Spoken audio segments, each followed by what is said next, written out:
Nilisema kuna mistake itafanyika Kenya na Nairobi itachafuka, na tuendelee kuombea huyu mtu, maana atafanya mistake kubwa sana itakayefanya kila mtu aamuke, not only Gen Z. Kila mtu aamuke. Hebu kila mmoja asema shalom Kenya.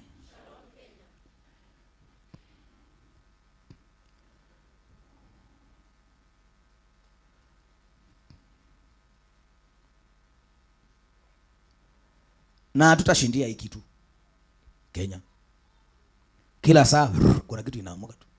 Kila saa kuna kitu inaamuka.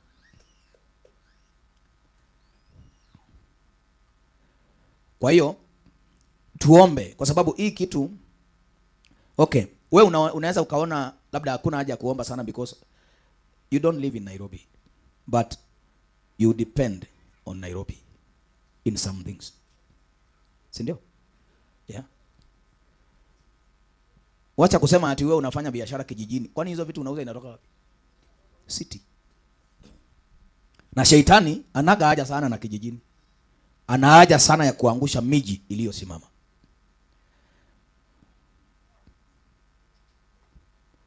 Because what I saw, watu wakiuliwa sababu watakuwa wamevuka mpaka sasa.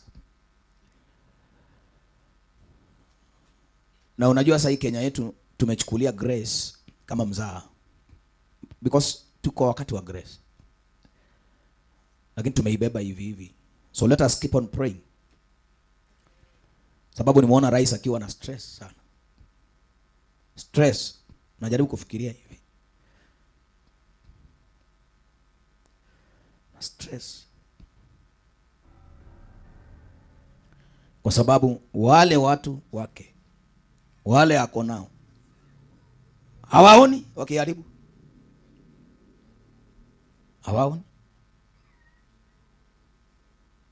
hawaoni wakiharibu.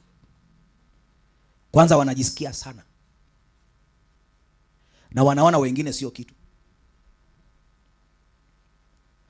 kwa sababu ako na cheo fulani.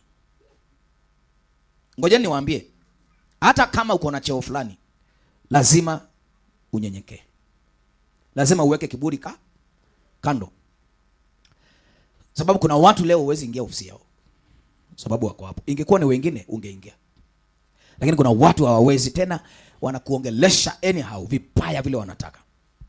Sasa kuna kiongozi ambaye ofisi yake Mungu ameipanga imtupe nje.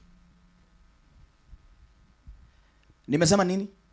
Kuna kiongozi Kenya si mdogo, ni mkubwa, lakini ofisi yake imejiandaa hivi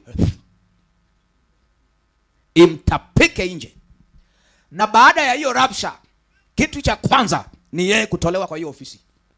Kitu cha pili ni kotini. Hapo kotini ndio watu waamuzi wataamua. Hebu sema waamuzi wataamua. Ona, utaiona tu kwa screen, breaking news.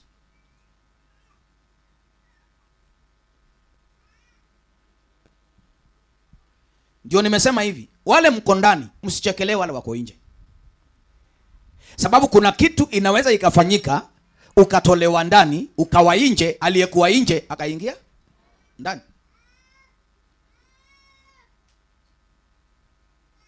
Na ndio kitu imekuwa ikiendelea Kenya, kwa majivuno, kwa maringo, kwa kiburi.